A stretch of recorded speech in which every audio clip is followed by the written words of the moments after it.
Welcome to the channel Pebble Teacher. इस वीडियो में कवर करेंगे CTET previous year question paper को।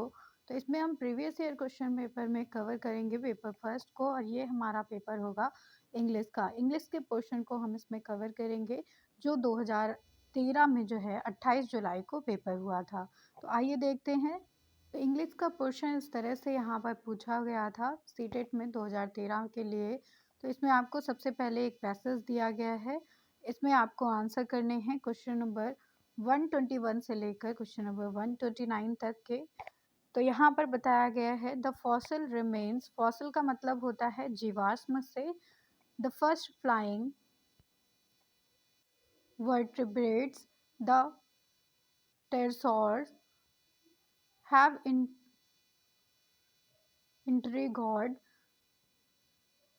paleontologists for more than 2 centuries। तो यहाँ पर जीवाश्म की बात की जा रही है पेट्रोसॉर के। पेट्रोसॉर एक चिड़िया होती है, तो इस बर्ड को कहा जाता है पेट्रोसॉर। ये पेट्रोसॉर होती है, इस तरह से इसके जो है लंबे पंख होते हैं यहाँ पर, जिसकी वजह से ये जो है लंबी दूरी तय कर सकती है आसमान में।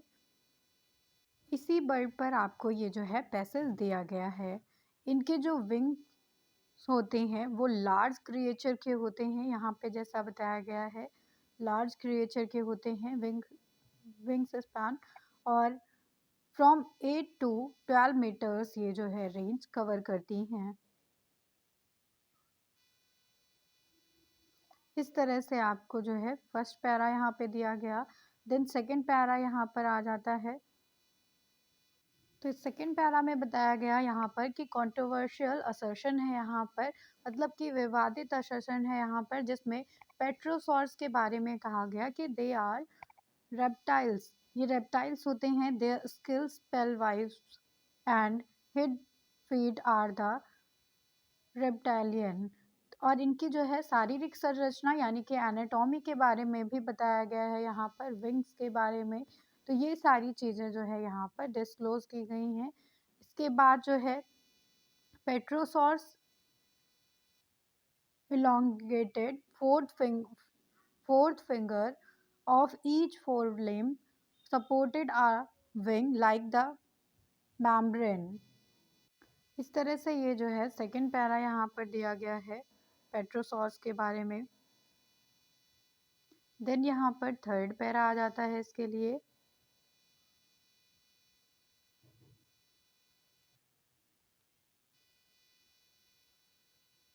और फिर जो है आपकी क्वेश्चन स्टार्ट हो जाते हैं। फर्स्ट क्वेश्चन यहाँ पर पूछा जा रहा है कि द पेट्रोसॉर्स फ्लाई बाई, किसके द्वारा वो जो है फ्लाई करते हैं, उड़ते हैं। तो ये जो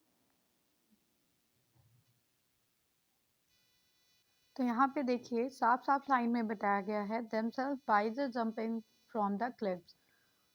तो यहाँ पे jumping off a mountain ledge सही ऑप्शन हो जाता है, ऑप्शन नंबर बी।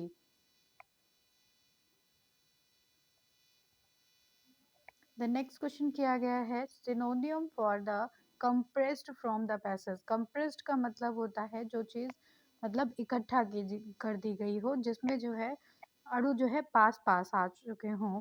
तो डेंस जो होता है, डेंस का भी मतलब हो जाता है कंप्रेस्ड से। तो डेंस का भी यहाँ पे मतलब हो जाता है कंप्रेस से, यानी कि घने से। कोई चीज़ घनी हो गई है, पास आ चुकी है, तो उसको डेंस कहते हैं। नेक्स्ट क्वेश्चन आ जाता है यहाँ पर the opposite of the controversial. Controversial का मतलब हो जाता है विवादित, और इसका अपोजिट हो जाएगा जो निर्विवादित हो। तो डिस्प्यूट का विवादित होता है, लेकिन अनडिस्प्यूट जो है निर्विवादित हो गया। ये ऑप्शन करेक्ट है यहाँ पे। नेक्स्ट यहाँ पे क्वेश्चन आ जाता है it can be understood from the passage that the scientist believe that. Scientist जो है बिलीव करते हैं कि जो लार्ज विंग्स होते हैं टेरशॉर्स के, वो जो है उसे ग्रेट डिस्टेंस तक फ्लाई करने के लिए हेल्प करते हैं। मतलब वो जो है उसको ऊंची उड़ान देते हैं उसके विंग्स। बी ऑप्शन करेक्ट है यहाँ पर। नेक्स्ट क्वेश्चन आ जाता है स्केलेटन ऑफ द टेरशॉर्स, मतलब उनका जो कंकाल होता है टेरसॉर्स का, इस बर्ड का, can be distinguished from a bird by. तो ये डिस्टिंग्विश किया जाता है, इसको पहचाना जा सकता है एक बर्ड के द्वारा कैसे?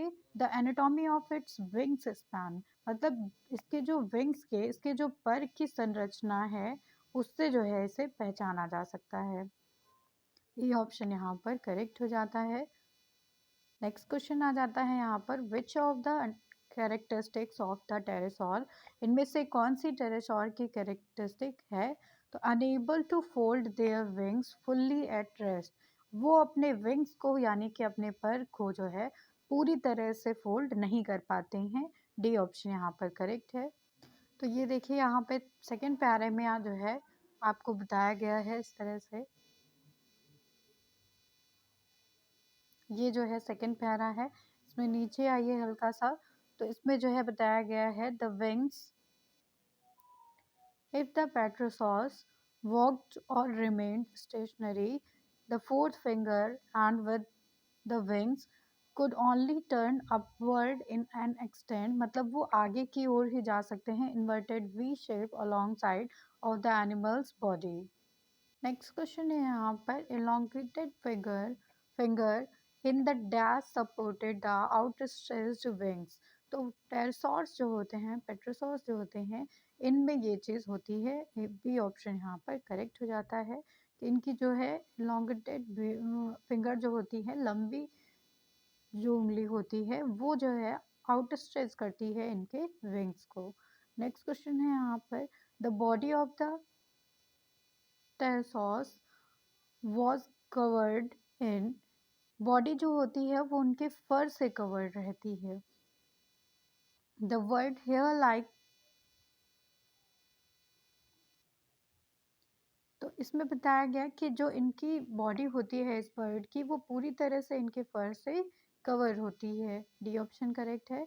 नेक्स्ट क्वेश्चन आ जाता है, fossils of 10 left scientist in doubt whether the pterosaurs, मतलब जो साइंटिस्ट हैं वो किस कंक्लूजन पे आते हैं कि उनका साइज और वेट जो है कैसा है? डी ऑप्शन यहाँ पर करेक्ट हो जाता है। तो इनके साइज और वेट पर जो है डाउट होता है, डाउट की जो है स्थिति यहाँ पर बताई जाती है।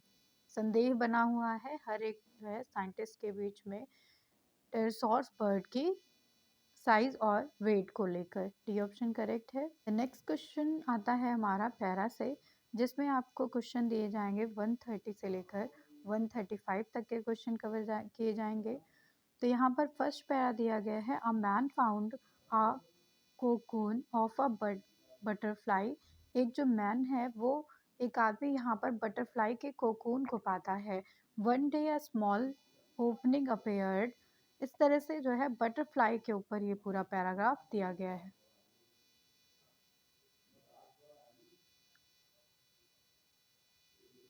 देन सेकेंड पैरा है यहाँ पर, और फिर यहाँ पर क्वेश्चन किया जा रहा है। फर्स्ट क्वेश्चन यहाँ पे आ जाता है कि the writers message in his और हर ऐसे इज अबाउट, क्या मैसेज देता है यहाँ पर राइटर?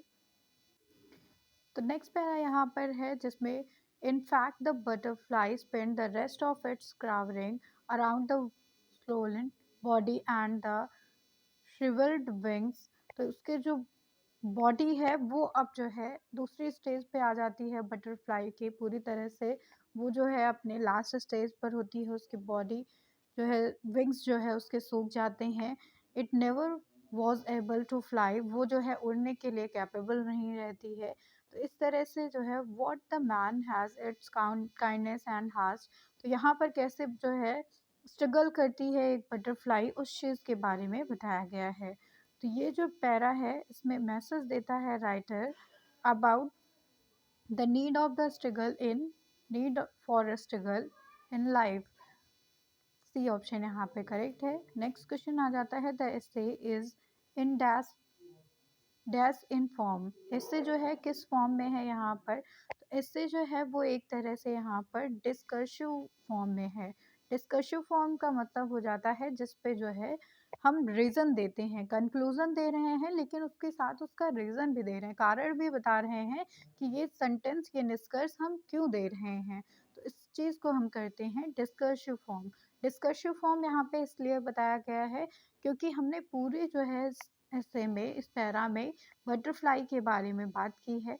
बटरफ्लाई में बात की है और उसके साथ में उसके रीज़न भी बताए हैं कि कैसे उसकी लाइफ जो है वो आगे ख़त्म हो जाती है, वो स्ट्रगल कितना करती है, तो वो सारी चीज़ें यहाँ पर बटरफ्लाई के बारे में यहाँ बताई गई हैं। नेक्स्ट क्वेश्चन आ जाता है, a man noticed that the dash. तो मैन क्या नोटिस करता है यहाँ पर, बटरफ्लाई वॉज इमर्जिंग। तो मैन ने यहाँ पर नोटिस किया था बटरफ्लाई को, बटरफ्लाई वॉज इमर्जिंग मतलब बटरफ्लाई जो थी वो उभर रही थी, तो उसने उभरते हुए देखा था यहाँ पर बटरफ्लाई को, और किसके साथ में, कोकून के साथ में।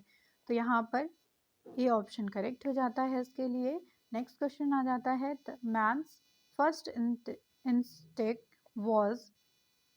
तो एक मैन की इंस्टिंक्ट जो है, फर्स्ट प्रवृत्ति क्या होती है, इंस्टिंक्ट का मतलब हो जाता है कि उसकी जो है वास्तविक प्रवृत्ति क्या है, वास्तविक प्रवृत्ति क्या है एक मैन की।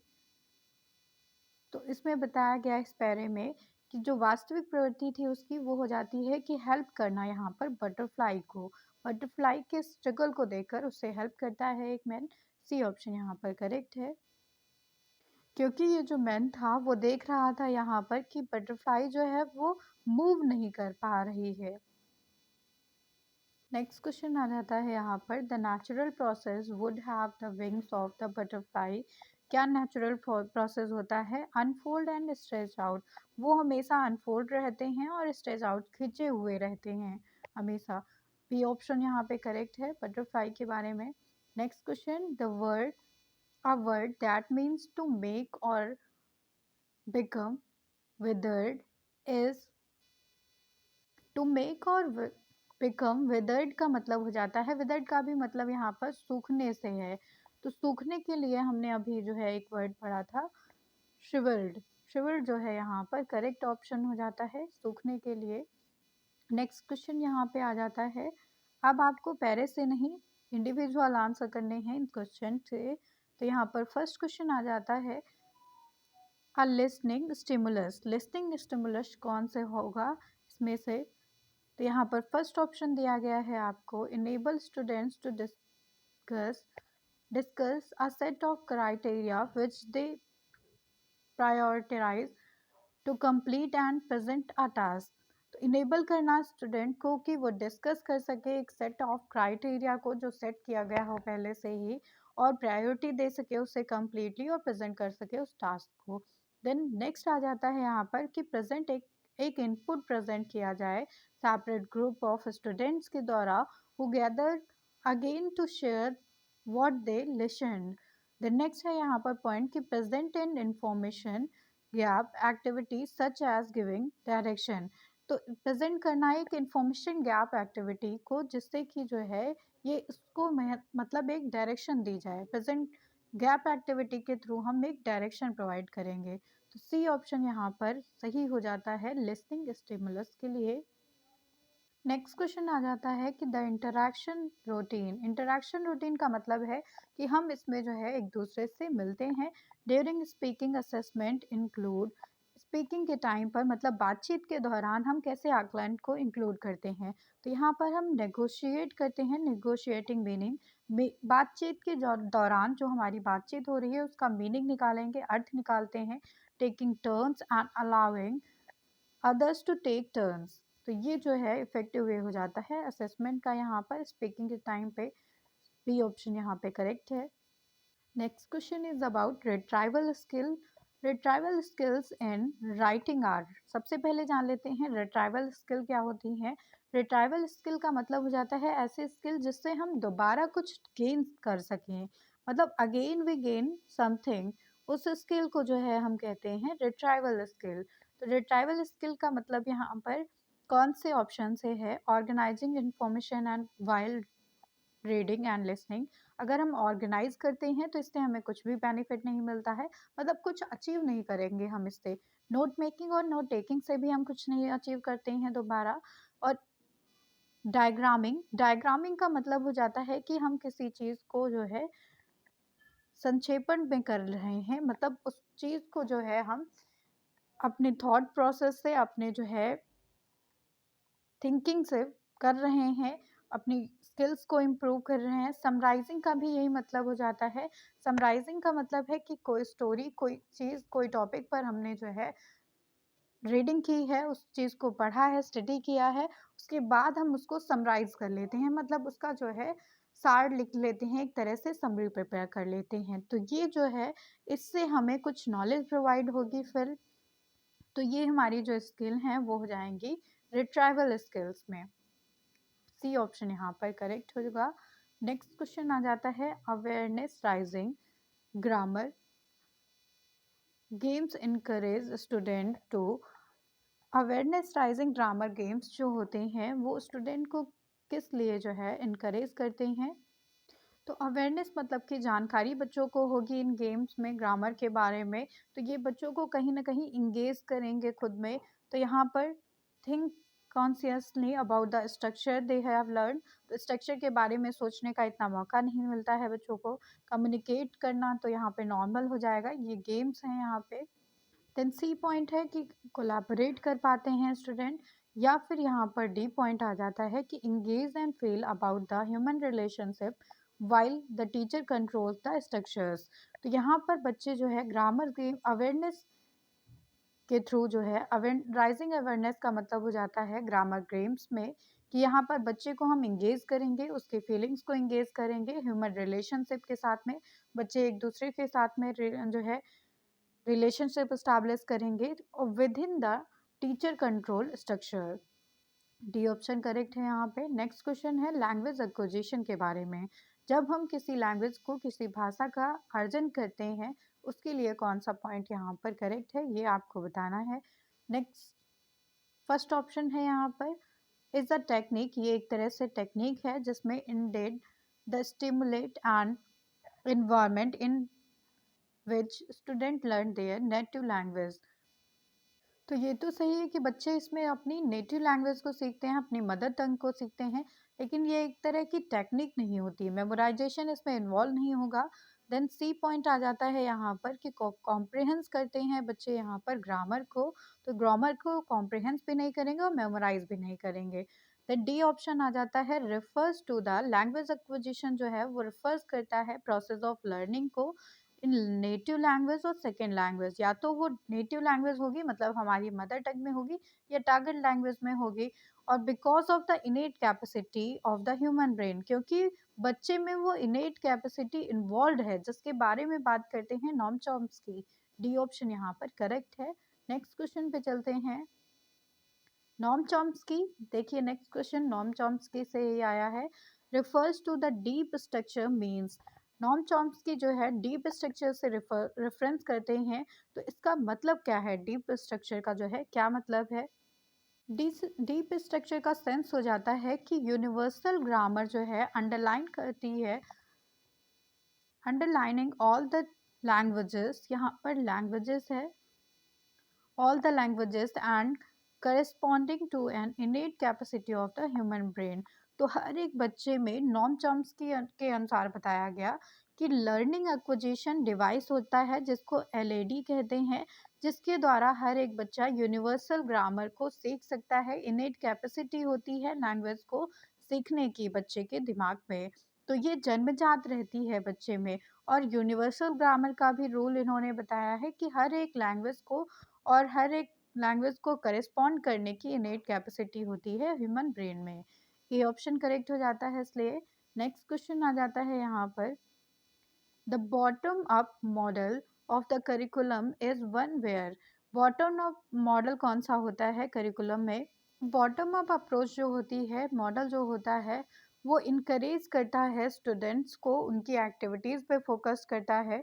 तो देखते हैं यहाँ पर ऑप्शंस को। Need based distance learn education का पार्ट है, ये रॉन्ग हो जाता है यहाँ पर। नेक्स्ट है यहाँ पर कि learning is based on set of software, software पे लर्निंग नहीं बेस्ड करती है। देन सी ऑप्शन यहाँ पे आ जाता है कि the curriculum that allows the freedom of student. इसमें जो करिकुलम होता है, जो पाठ्यक्रम होता है, वो स्टूडेंट की मोबिलिटी को, मतलब बच्चे के अनुसार मूव करता रहता है with increase choice of the curricular activities मतलब बच्चे की चॉइस के अकॉर्डिंग इसमें जो है एक्टिविटीज़ रखी जाती हैं और इनकरेज करता है ये लर्निंग बाय डूइंग के कॉन्सेप्ट को। इसमें बच्चा जो है लर्निंग में खुद इन्वॉल्व होता है, एक्सपेरिमेंट के थ्रू जो है सीखता है। C option correct. Next question is about humanistic approach is specifically tuned to the. Humanistic approach का मतलब हो जाता है कि बच्चे को इसमें पूरी तरह से प्रेफरेंस दी जाती है। तो यहाँ पर डी ऑप्शन बताया गया है ह्यूमनिस्टिक अप्रोच के लिए।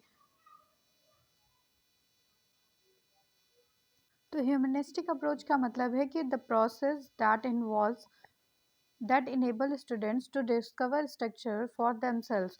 एक ऐसा प्रोसेस होता है ये जिसमें स्टूडेंट खुद डिस्कवर करते हैं उस स्ट्रक्चर को, उस संरचना को अपने लिए। तो वो जो लर्निंग होती है वो ह्यूमनिस्टिक अप्रोच में कही जाती है। डी ऑप्शन करेक्ट है। नेक्स्ट क्वेश्चन आ जाता है यहाँ पर special needs language classroom is ideally. ये जो क्लासरूम होती है वो इंटीग्रेटेड होती है ऑल टाइप्स ऑफ लर्नर्स के लिए। Special need language classroom. Next question one of the challenges of the behaviors management in a serious senior classroom is. Senior classes में जो एक चैलेंज होता है बिहेवियर्स मैनेजमेंट का, वो चैलेंज हो जाता है टीचर्स लैक ऑफ कॉन्फिडेंस का। टीचर में कॉन्फिडेंस जो है कम होना, ये जो है वहाँ पे चैलेंज हो जाता है। ये ऑप्शन करेक्ट है यहाँ पे। नेक्स्ट क्वेश्चन आ जाता है to inculcate or never give up attitude a suitable activity is that one of when student। तो यहाँ पर क्वेश्चन का मतलब हो जाता है कि अगर हमको बच्चों के मन में ये बिठाना है कि उन्हें कभी भी जो है गिव अप नहीं करना है अपने एटीट्यूड से, तो उसके लिए क्या सुटेबल एक्टिविटी हो जाएगी। प्रिंसिपल यहाँ पर इन्वॉल्व करे तो बच्चे के लिए जब हम बात कर रहे हैं तो प्रिंसिपल का यहाँ पे कोई रोल नहीं होगा। बच्चा खुद अपने लिए यहाँ पर स्टैंड करेगा, स्टैंड लेगा। टू पॉपुलर सॉन्ग्स को जो है सिंग करेंगे, गाएंगे, ये भी गलत हो जाता है। सी ऑप्शन यहाँ पर है कि मेड मॉडिफिकेशन, यहाँ पर जो है मॉडिफिकेशन किए जाएं इसके लिए। Made modification to their paper planes, paper plane से उनके मॉडिफिकेशन किया जाए, बदलाव लाया जाए और फिर उनको टेस्ट किया जाए, फिर एक्सपेरिमेंट किया जाए with the best way to get them to go. मतलब ऐसे तरीके बताए जाएं एक्सपेरिमेंट्स के थ्रू कि उनसे जो है बच्चा आगे बढ़ सके, उस डिस्टेंस को कवर कर सके और फिर शेयर करे बच्चा अपनी जो है फाइंडिंग्स को कि क्या उसने जो है प्राप्त किया है वहाँ पर। सी ऑप्शन यहाँ पे करेक्ट है। Next question is about assessing the reading of class 7th can be done most effectively through. अगर हमें एसेस करना है रीडिंग को क्लास 7th में, तो हम एसेस कर सकते हैं इसको कि बच्चे जो है कितना पढ़ पा रहे हैं, कितने वर्ड्स को कितने टाइम पे पढ़ पा रहे हैं। तो राइटिंग अ 50 वर्ड्स बुक और text review as a small project. अगर हम उनको स्मॉल प्रोजेक्ट के तौर पर ये दे दें कि वो राइट करें 50 वर्ड्स को या टेक्स्ट बुक को रिव्यू करें, तो ये एक एक्टिविटीज़ के लिए बेस्ट होगी। नेक्स्ट क्वेश्चन आ जाता है curriculum development follows the following sequence. Curriculum development कौन से सीक्वेंस को फॉलो करता है यहाँ पर। तो सबसे पहला पॉइंट आ जाता है वहाँ पे असेसमेंट ऑफ द नीड्स। पहले हमारी नीड क्या है उसका हम आकलन करें, फिर हम फॉर्मुलेशन करें, अपने ऑब्जेक्टिव्स को सेट करें, then selection of the text, फिर हम सेलेक्ट करें टेक्स्ट को या लर्निंग एक्सपीरियंस इवैल्यूएशन को। ये जो है सीरियल हो जाता है। डी ऑप्शन यहाँ पे करेक्ट है। करिकुलम डेवलपमेंट से क्वेश्चन था। देन नेक्स्ट क्वेश्चन आ जाता है the learning experiences that offer a vicarious experience to the learners are. Vicarious experience का मतलब हो जाता है कि मोबिलिटी यहाँ पे होती है, मतलब चीज़ जो है यहाँ पर वो स्थायी नहीं रहेगी, एक जगह से दूसरी जगह की बात करते हैं यहाँ पर। तो लर्नर्स को ऐसे लर्निंग एक्सपीरियंस कौन से ऑब्जेक्ट से प्राप्त होते हैं। फील्ड ट्रिप ऑब्जर्वेशन से, रियल ऑब्जेक्ट से, या फिर अब्स्ट्रैक्ट वर्ड्स से, या फिर डिस्प्ले बोर्ड्स और फिल्म क्लिप से। तो डिस्प्ले बोर्ड और फिल्म क्लिप इसका जो है बेस्ट एग्जाम्पल हो जाते हैं। डी ऑप्शन यहाँ पे करेक्ट है। नेक्स्ट क्वेश्चन यहाँ पे आ जाता है इन कंप्यूटर ऑडियो इंस्ट्रक्शन, जिसको CAI कहा जाता है, the simulation mode is where learners. Simulation mode क्या होता है CAI में। तो सिमुलेशन मोड इसमें माना जाता है एक्सपीरियंस करना रियल लाइफ सिस्टम का और और फिनोमिना का। तो ये हम जो है स्टिमुलस मोड मारते हैं कंप्यूटर ऑडियो इंस्ट्रक्शंस का लर्नर्स के लिए। तो हमारी लाइफ का क्या सिस्टम है उसका हम एक्सपीरियंस कर सकें और हम अब क्या तथ्य हैं उनका एक्सपीरियंस कर सकें। तो लाइफ के सिस्टम का और उनके तथ्यों का जो है एक्सपीरियंस करना ही CAI का स्टिमुलस मोड होता है। बी ऑप्शन यहाँ पे करेक्ट है। इस तरह से आपको जो है इस वीडियो में 30 क्वेश्चन कराए गए इंग्लिश के बारे में। Thank you everyone.